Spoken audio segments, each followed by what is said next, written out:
Good afternoon, students. Good afternoon, students. This is Kiran Sir's voice.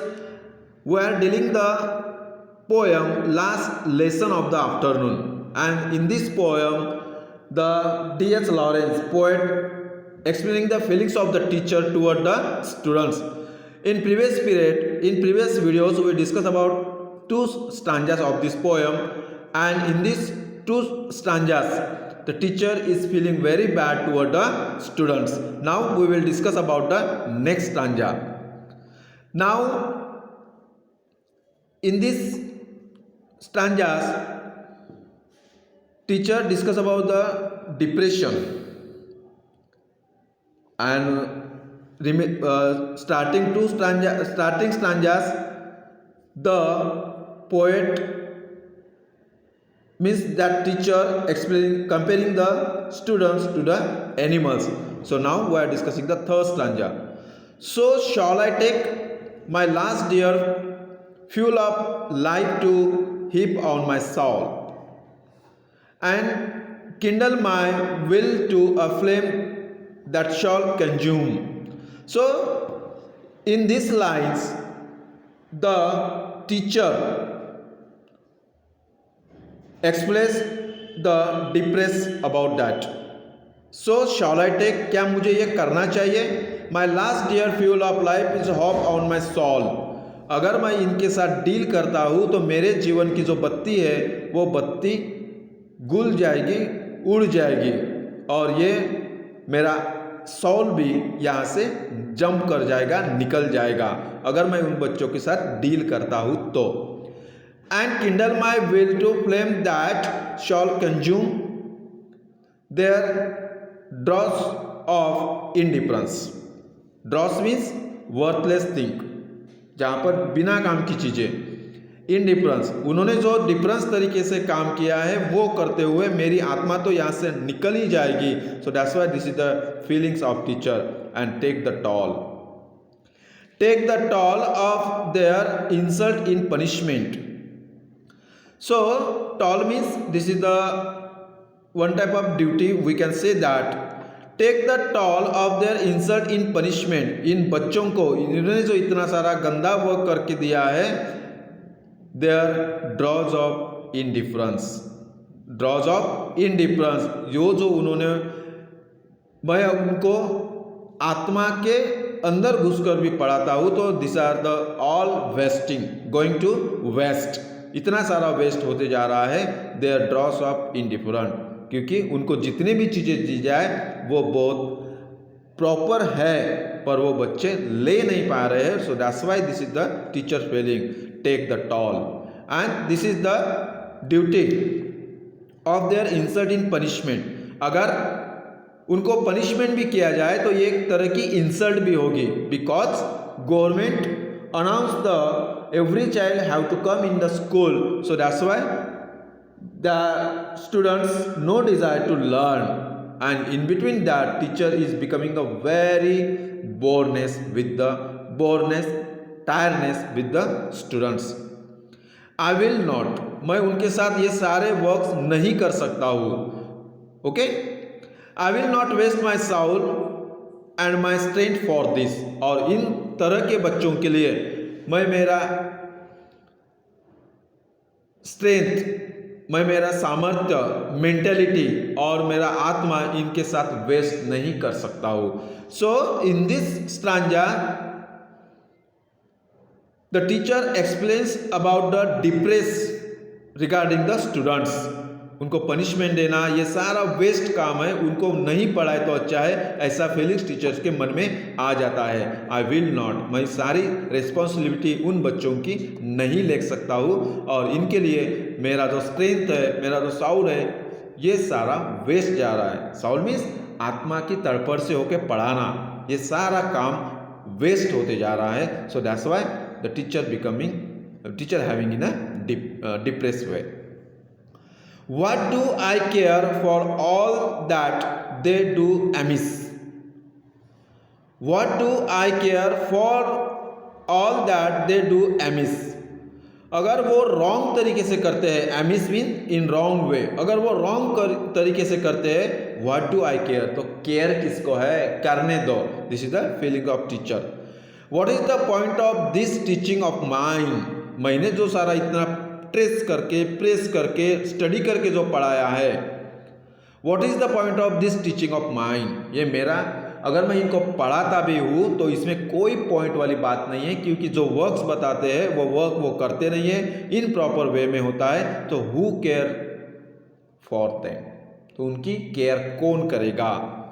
And of this learning of theirs, वो पढ़े या ना पढ़े कौन केयर्स करता है। So that's why this is the teachers feeling.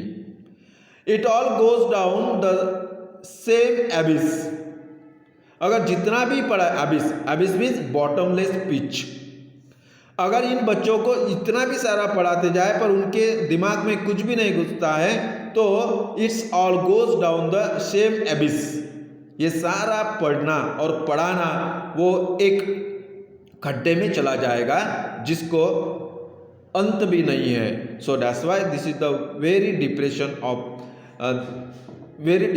Depression views of this teacher, because he giving the so much knowledge to the children but students not receive that knowledge. So that's why the teacher said अगर वो पढ़े या ना पढ़े who's care. So that's why this is the feeling of the teacher. What does it matter to me if they can write, अगर वो लिखते हैं या नहीं लिखते हैं मुझे कोई फर्क नहीं पड़ता है, this is not my matter. Okay, now students turn toward the next stanza, page number 81. A description of a dog, or if they can't. So if the teacher giving the work to writing on the dogs for 4 lines but they can't, अगर वो लिख नहीं सकते तो who care, what is the matter, what does it matter to me if they can write a description of a dog or if they can't, अगर उसको dog के ऊपर डिस्क्रिप्शन करने के लिए बोला गया है अगर वो नहीं लिखते हैं, this is not my responsibility, the teacher said. What is the point to us both, it is all my aunt. What is the point, वो लिखते हैं नहीं लिखते हैं ये मेरा मैटर नहीं है, टू अस बोथ, अगर वो करना है तो करेंगे, नहीं करना है तो नहीं करेंगे। तो ये मैटर बनता है दोनों के लिए, करे या ना करे मुझे कोई फर्क नहीं पड़ता है, this is the teacher's opinion. And at I am suppose to care, and at I am suppose to care with all my mights, with all my mights, अगर at I am suppose to care with all my mights, अगर मैं उनकी care भी करता हूँ, supposedly मैंने care भी किया है, but students having in a different way, so that's why मेरी फीलिंग्स उनके लिए बहुत ज़्यादा अलग है, this is the teacher's opinion. I do not and will not, अगर मैं नहीं करता हूँ वो भी नहीं करते हैं, they won't and they don't, मैं करता हूँ वो नहीं करते, वो करता हूँ तो मैं नहीं करता हूँ, so this is the teachers feeling. I do not and will not, they won't and they don't, मैंने कितना भी बार बताया तो भी वो नहीं करते हैं, और नहीं बताया तो ऑलरेडी नहीं करते हैं, and that is all. Who cares, teacher said, teacher feeling that who care, उनको बताए या ना बताए, whose care. I shall keep my strength for myself, जितना भी सारा बताने का प्रयास किया हो अगर वो बच्चे नहीं करते हैं तो I shall keep my strength for myself, मैंने ये जो सामर्थ्य है, ये स्ट्रेंथ है, मैं खुद मेरे लिए रखूंगा, वो करते हैं नहीं करते हैं, leave that. I shall keep my strength for myself, they can keep their as well, मैं मेरा सामर्थ्य रखता हूँ, वो अपना सामर्थ्य रखे, वो करते हैं करने दो, नहीं करते मत करने दो, मैं मेरा देखूंगा वो उनका देखेंगे। Why should we beat our heads against the wall, हम अपना सर दीवार को क्यों पटके, वो करे या ना करे, of which of each other I shall sit and wait for the bell, वो एक दूसरे का सर, why should we beat our heads against the wall of each other, हम अपना सर दीवार को क्यों पटके, अगर वो अपना सर भी दीवार को पकड़ कर ठोकते हैं या एक दूसरे को ऊपर ठोकते हैं, I shall sit and wait for the bell, मैं कुछ नहीं करूँगा, मैं यहाँ पे सिर्फ बैठूंगा और बेल का वेट करूँगा. So this is the very eagerness feelings of the poet, eagerness feelings of the teacher of this poem. So that's why very interesting poem, because here teacher giving the expressions about the students. वो कितना sir देके आत्मा के तड़पते हुए आत्मा के अंदर जाकर पढ़ाते हैं, बट स्टूडेंट्स नहीं पढ़ पाता है, तो उसके लिए who cares, the teacher said who cares, किसको केयर्स है. I will sit and wait for the bell, मैं यहाँ पे सिर्फ बैठूंगा और बेल बजते ही मैं अपने स्टॉप रूम में जाऊंगा.